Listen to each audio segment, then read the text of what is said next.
Hello and welcome to The Poetic Turn. I'm Darren Stevens and he is Evan Carlson. And we talk about poetry, poets, poems, and we are enthusiasts. We love poetry. We are not trained poets. We're not experienced writers of books and books of poetry like some people we know, including today's guest, Daniel Smith. Welcome, Daniel. Well, thank you, gentlemen. Pleasure to be here. And if the name Smith sounds familiar, well, it's because it's one of the most popular surnames here in America, but it's also the name of the last name of Austin Smith, a poet whom we've had here on the Poetic Turn. And if you can believe it, Daniel Smith is Austin Smith's father, and we're so happy to have him here today.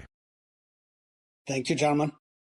Yeah, when Austin came on the podcast, he mentioned to us, he was like, you guys should interview my dad. He's one of my favorite poets, and so you should get him on the podcast as well. And so I went out and I got your book, Ancestral, and I read it, and there's some really terrific poems in there. And so I'm thrilled to have a chance to talk with you and look at some of those. Thank you. And Evan, I just got my copy of Ancestral as well. I was just talking to Daniel before we got started here. There's this photograph in the early part of the book of the farm in 1941 that was owned by Daniel's father, and that Daniel farmed for 38 years, right, Daniel? 30 years. 30 years. Oh, only 30 years. Okay. But in the family for all that time, and I just started reading Ancestral, and there's just some stuff that's knocked my socks off already. So look forward to sharing your poetry with our audience, and we also have another poet's work that we're going to share today. Yeah. Well, Daniel, I wonder if you could first just share with us why poetry? Why did you start writing poetry? Why did you start reading poetry? Why do you still do it? Well, I was lucky enough to be raised by parents who filled that big farmhouse that Darren talked about full of books. And I said that if you ever told my mother you were bored when you were a child, she gave you either a broom or a book. So you usually preferred the book. And I love the magic of words. I love the feeling that words brought to me. Later, as a teenager, heavily influenced by lyrics by Bob Dylan and Neil Young, and, the ability to bring feelings onto the page that impact people. So I started by reading everything that I could. And then I was very fortunate to be raised, on a family farm at a great time to be a family farmer through the 60s and the 70s. And then to take over that farm along with my dad and my brother in 1980, and to farm for 30 years. But I'll tell you, gentlemen, that it always felt like a fleeting existence. It seemed like agriculture was changing and the world was changing so fast around us. But we might have been on this island, but that island was probably not going to exist forever. And in doing that, I wanted to capture as much of it because I felt that it was a very, very important existence that we shared as a family. I felt that the work was extremely important, heavily connected to the land, to nature, to the changing seasons, to the work with the livestock, and to the heritage of the family. And we're not unique in that area. I think one of the reasons why Ancestral was received so well in the rural and farming communities is because this wasn't exclusive to the Smith family. This was, the story of the Midwestern family farm during that time. And much of that family farming type has changed, has gone, to the fact that now I've been off the farm since 2008. I was lucky enough to continue a second career in agriculture where I stayed connected to agriculture, but I hardly recognize the types of farming that goes on today. It's totally different, and I feel very fortunate that I was able to farm all those years with my dad and my brother on a family farm, to have that type of connection to the land and the farm. that type of connection to the physical work of getting up every day and getting the crops done, getting the chores done. So a lot of the poems that I wrote came from something that I saw on the farm or something my dad said. And lots of times they were just scribbled down on the back of a feed sack while I was running the silo loader, or be on the tractor and I'd see something and I think that's a poem. That was a gift. You know, Jim Harrison said that if you're not writing as a poet, you're not opening your poet's eye.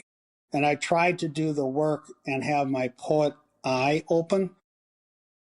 You know, it was so much work, gentlemen. It was, 7 days a week, 365 days a year, 14-hour days that never stopped. And to put that much effort into something, I felt it was very important to document it and to to honor. Yeah. To write about it and say, I wasn't just doing chores. I was doing something that was very, very important for me and my family. This sense of, that's so interesting, this sense of mission. So this sense of really wanting to communicate and to share and to pass along, that's amazing, wonderful. Yeah, I wonder if we could get right into the first poem of today. Sure. And then we can talk about that, and then folks can really see the connection your poetry has to that time working this farm.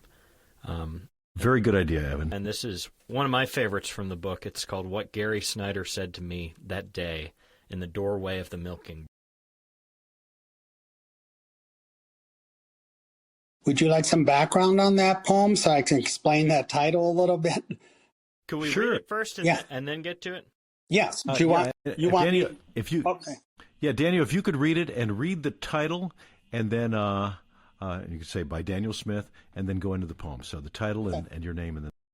Okay. What Gary Snyder Said to Me That Day in the Doorway of the Milking Barn by Daniel Smith. I am going to tell you what you need to do. You need to teach these cows to meditate, to lose their bodies in a trance for, say, 5 days. Then they will need no feed. They will give no milk. And you can leave and come out to see me, and I can show you my trees.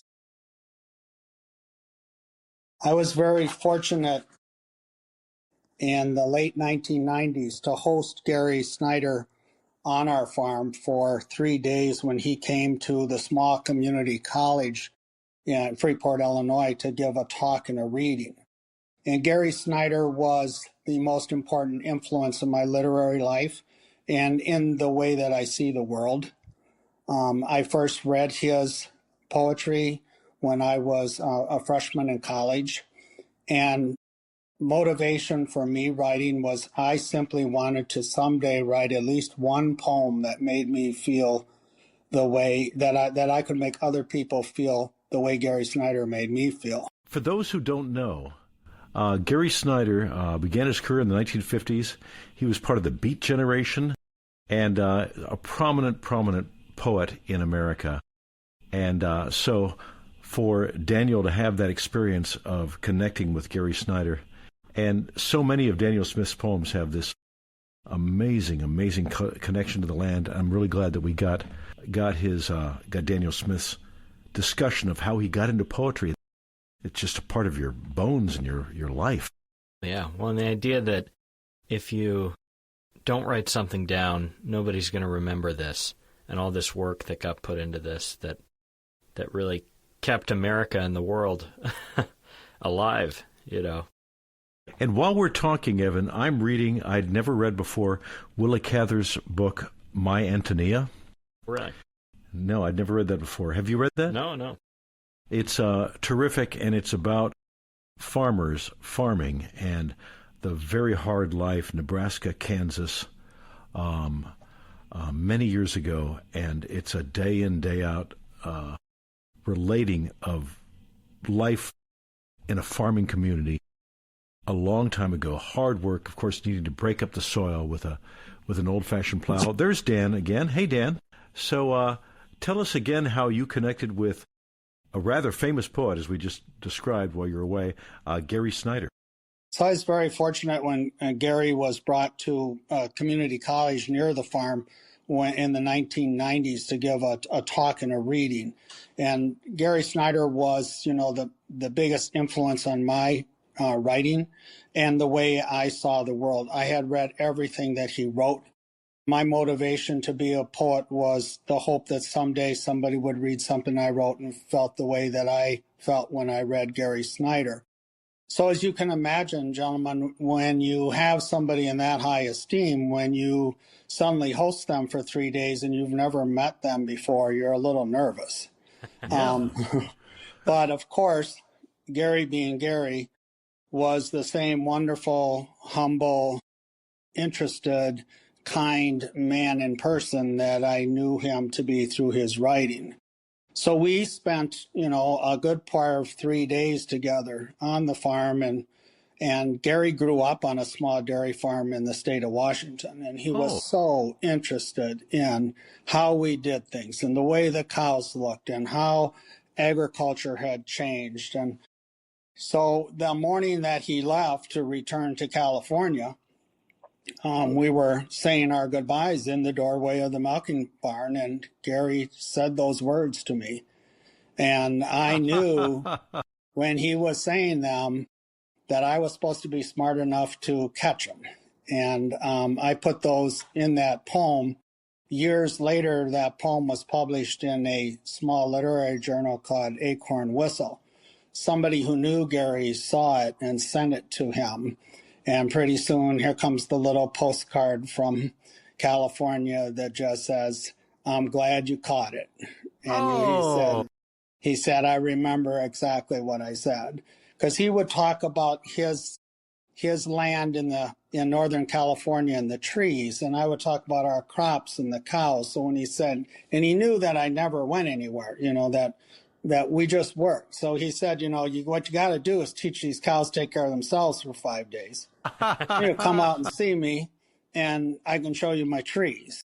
And it has become, like when I give readings and stuff like that, somebody always says, "Will you read the Gary Snyder poem?"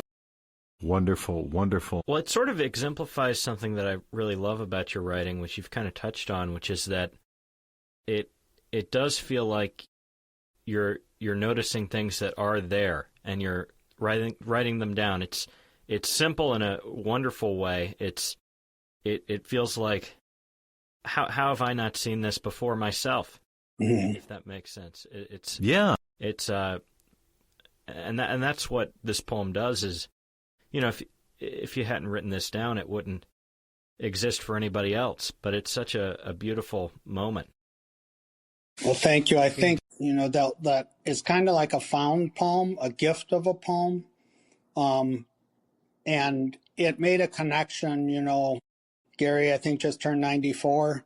It's a connection that he and I have felt all these years. And it, put that day and the meaning of that visit very prominent in my life. And it's something that I love to go back and read that. And I can still see him standing there in the doorway of the barn with that kind, sweet face that he has, as he said that, with the sparkle in his eyes as he said it.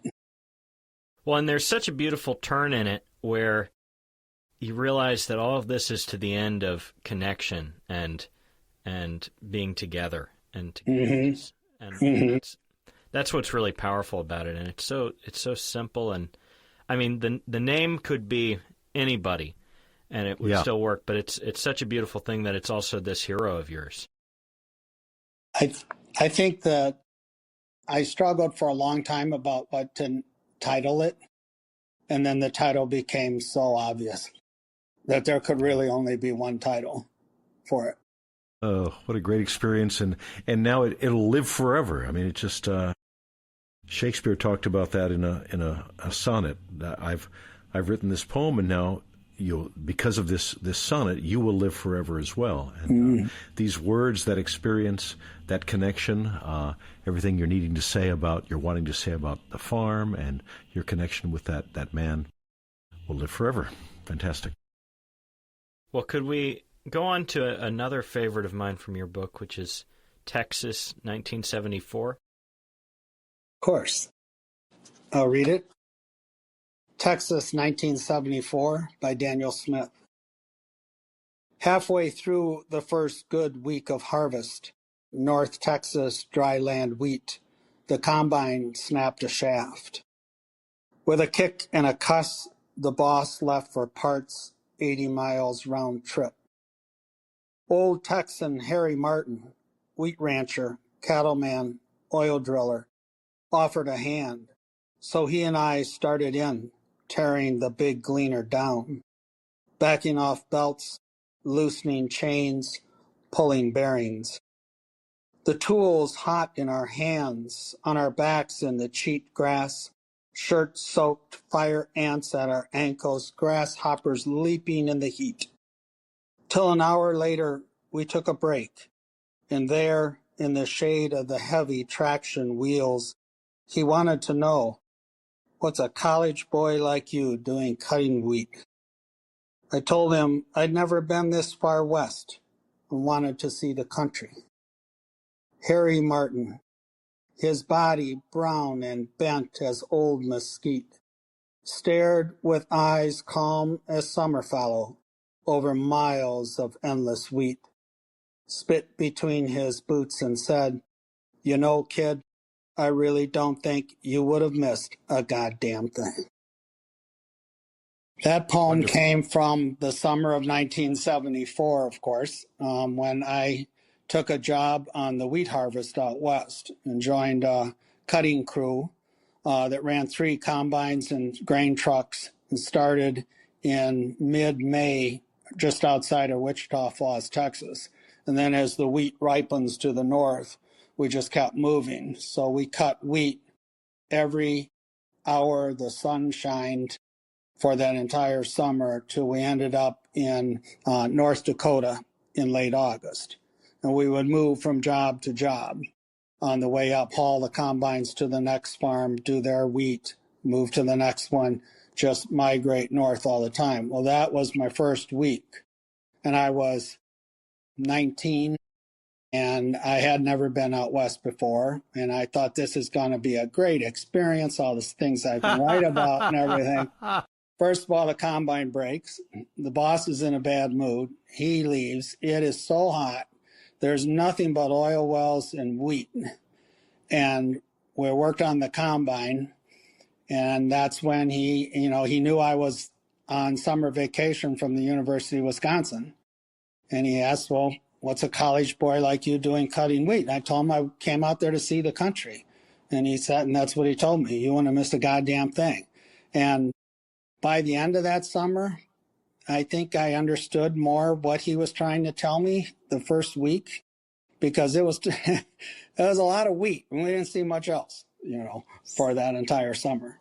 But he was quite a character, and again, kind of like the Gary Snyder poem, it's have your ears open and your feet where they're standing so that you can see the things around you.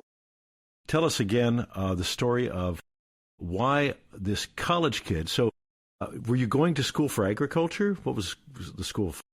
I was going to school for agricultural journalism at the University of Wisconsin in Madison. And I had always gone home to the family farm to work in the summer. And that summer I decided to go out west. 2 of my brothers had also gone out west during a summer for this experience of traveling across, from south to north across the wheat belt, and to run those types of machines and to live that kind of existence. And I was pretty fired up for it and thought this was going to be, the stuff that you could write a novel about someday. And then Harry Martin kind of set me straight that first day there when the combine broke and we were working on it that way.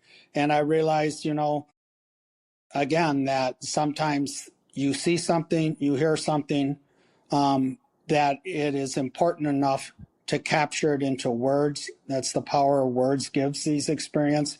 And, all these years later, how important that day and how clear that day comes back to me. Absolutely. So agricultural journalism. So you've been connected to words or interested in writing for a very long time. Very much so. That degree is, I mean, you could call, if you were selling this book, you could say this is agricultural journalism. Yeah. You know, Yeah. that's Thank so you. fascinating. Thank you. I do think Ancestral captures a lot about the real work of agriculture, real work being another line stolen from Gary Snyder, the real work of doing that every day. And then later on, after we left farming and we relocated to Wisconsin, to the farm that we live on now, and I started working as a crisis counselor for families around the state of Wisconsin. And this was through a very, very difficult period, the 2008, 2009 financial collapse. There were a lot of bankruptcies. There was a lot of family strife going on. And I was able to meet with those people, many of who I still stay in touch with today, you know, just talking over their kitchen tables, a lot of tears shed, a lot of not just looking at the balance sheet and the numbers and the cash flow, which were not working, but to actually talk about why it was so important and how they could move on to a new life. And since I had walked in those shoes, farmed all those years, made the difficult decision to leave a family farm and transition into something else, I had instant credibility with those people. And when Ancestral came out and I went around the state of Wisconsin reading it, I would have farm families in tears in the audience, and they would come up to me afterwards and ask for the book, and it would be the first book of poetry they had ever read. And I think, like you said, Evan, it was because it wasn't just poems. It was the story of an agricultural life, changed the name from Smith to whatever their family name was, and they could identify with it. And that's what really, I was really proud to put that together. Even the name Smith, which, you know, that's a job, one of those job names like Chandler or, I mean, a smith, person that shoes horses. Yeah. Well, I mean, one of the things that I also love about this book and your work is it both points to a memory of something, but I also think it points forward to what life could be like again. I mean, we're in the middle of a bit of an outbreak of a parasite on these huge international factory farmed lettuce and stuff like that. And that really only happens because these giant corporations take over these the production of and growing of produce, food supply, like the food supply. And so I read this, and it sort of is a reminder that doesn't have to be the way that things are. Well, we try to not be a political podcast or talk about politics, but there would be a lot to say if we wanted to be more political. But you've already talked about the changing, a way of life changing, going away, being very different now from when you started, from before your time. Well, it's a way of life I think more people should be at least aware of, at least see what people like you have done, you know. They ask kids, hey, where does chicken come from? And they usually respond, the Jewel. For those of you who don't know, that's the name of a grocery store chain here in Chicago. That's not where Daniel, one of the aspects of your legacy that I'd like to shift into a little bit is your son Austin Smith. And you know, we've talked about before, you don't see very many father-son poet duos very much, and I was wondering how did that come to be? When did Austin become a poet? How did you two connect on that?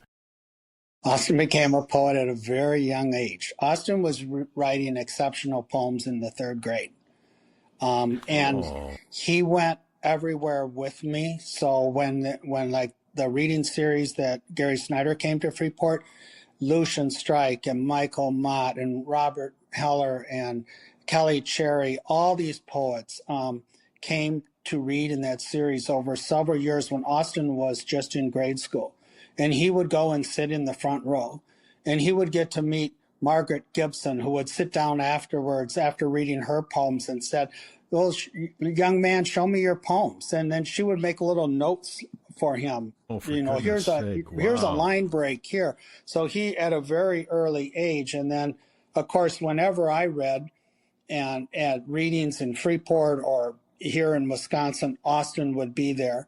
And he loved language, and he showed an exceptional ability to connect with people through words at a very, very young age. And then he studied it so hard. Austin, he went to University of Virginia and Illinois Wesleyan and Wisconsin, and then on to Stanford to write and not only poetry, but also fiction.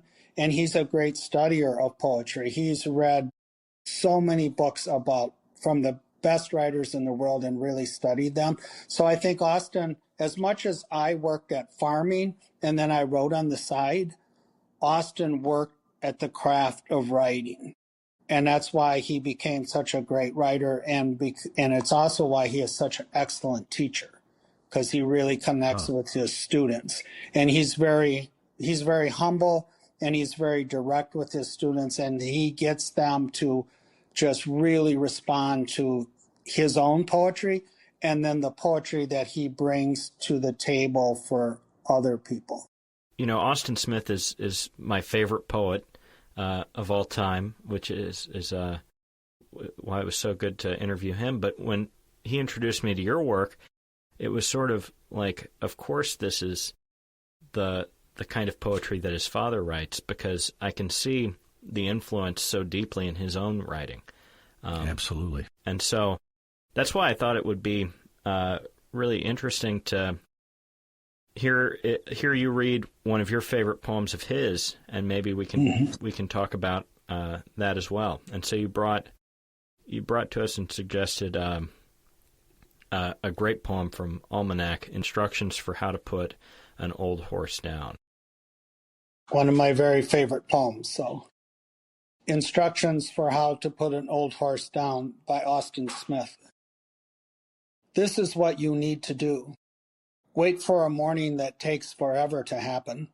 One of those mornings when God seems nostalgic for night and keeps everything hidden a while in fog, then wait until evening. During the day between, do as little as possible and don't visit the horse. You'll only lose heart. She is suffering and her time has come. One thing you can do is find a length of rope hung in the shape of a racetrack in the barn. You won't need it, but it's a good thing to have. If you have kids, tell them what's going to happen sometime in the afternoon. They'll understand. If you wait to tell them afterwards what you've done, they'll never forgive you. Go out at dusk, at that hour when you usually walk into the fields with oats in your pockets. Let her eat them out of your hand until they're gone. Then lead her in. Then lead her in.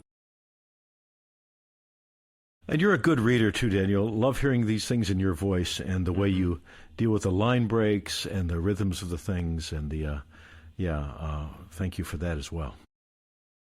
I just love that poem because it reminds me of something that some of the poems that Robert Bly wrote from his farm in Minnesota.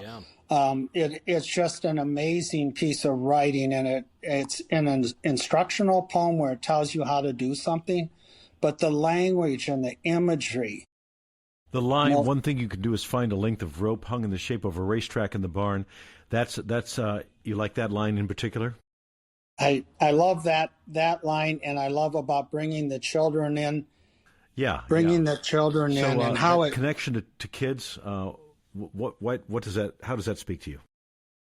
Well, this happens so many times on a family farm. But everything's a lesson on the farm. Every life and death and everything is a lesson. Right. And I think how it walks you through the entire day, and then the last lines repeat, which gives it such a final image. and then bringing the whole family in. And you can almost feel the day winding down from the start to the end. And it's almost like a sacrament where it walks you through this profound event, which on a dairy farm or on a farm, it's profound, but it's also part of life. And he captures that so well. Yeah. And about, it isn't something to hide from the children. It is something that's time. Its time has come. Yeah. Yeah. It's just a beautiful piece of writing. Well, and your influence on that piece of writing is profound and clear. And again, the way we pass things on and how they live on. They live on through our children, through their children's activity and their writing. And then, do you have grandchildren, Daniel? Yes, I do. I have 4. I think, one of the connections that Austin and I have is obviously we shared the same piece of ground, the same work, the same family. So our influences on our writing came from the rural Midwest, the Midwestern family farm. And I think both of us, if I can speak for Austin, that's one of the things that we're most proud of in our writing is that it captured something that is very fleeting, as I said at the beginning. Yeah. And holding on to things, that's the way we hold on to things, by recording them and sharing them. Otherwise, they do completely disappear. Mm-hmm. Absolutely. Well, and both of you have such great turns in your writing, and that's one of the things that really connected me to Austin's work, and then connected me to yours as well. And obviously, Mike Tooney has been an influence on both of you. Very much so. And were you always aware of the turn? Were you always thinking about that? Poetic turn, Daniel, was that something that occurred to you? Yeah. Yeah, I recognized that in poetry before I met Michael, and it is one of my favorite parts of poetry. And I've seen it in, all of my favorite poets' work, whether it be Gary or Lucian Strike or Jim Harrison's work. I think it is something that really brings it home for me, brings the poem home for me. Yeah. Austin and I talk about it a lot. Well, because it takes it from being just you're noticing something on the farm, but then the movement of oftentimes those last lines or the end of the poem brings it to this transcendent or new place. So it's not just that we're looking out through your eyes; we're also seeing some kind of magic. Okay. Yeah. Well, Daniel Smith, this has been such a rare and wonderful journey for us to have you on the podcast, The Poetic Turn. The reason it's called The Poetic Turn is Evan Carlson's connection to the poetic turn through the influence of Austin Smith and Mike Tooney. And great to wrap up our conversation today talking about the poetic turn and how you connect with it and how important it is to you as well. And just to learn about Ancestral, your book, and of course we're going to put information in the show notes so that people can get their own copy of it if they care to, and perhaps if we can find a way to connect people to these individual poems. What do you think, Evan? Can we put the actual poems in the show notes, or what do you think? That's up to Daniel. Daniel, can we? Of course. We can copy your poem right into our show notes. Your poems, yeah. Of course, I'd be honored. Okay. Well, thank you so much. We had some technical issues here, but we in and around those, we had a wonderful conversation and to hear about your process and where you came from. And Daniel? You must writers write? Are you still writing? What's your writing like these days? My second book, called Poems from the Winter House. One thing I should have mentioned that the poems in Ancestral were written over a 40-year period. Oh. And Poems from the Winter House were all written since 2020. Mostly through the pandemic and then after that. And the Winter House is kind of what my wife Cheryl and I call our little log cabin here in Wisconsin, as a reference to the later part of our life and the fact that we love winter here in this log cabin. So we've always referred to our home here.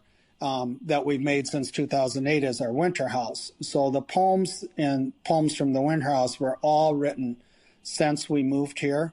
And they have to do with, just as Ancestral is about the family farm and the work that we did there, and some of the work that I did with as a crisis counselor for those farmers. Poems from the Winter House probably looks back further about how you come to this stage of your life and have that acceptance.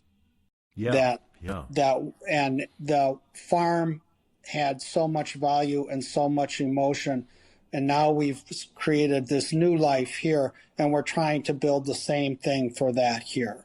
So it's two different books, one that Ancestral looking more backward, Poems from the Winter House being more in our present situation.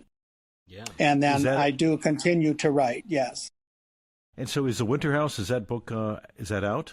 Is that available? Yes, it is. That's available from Water's Edge Press as well.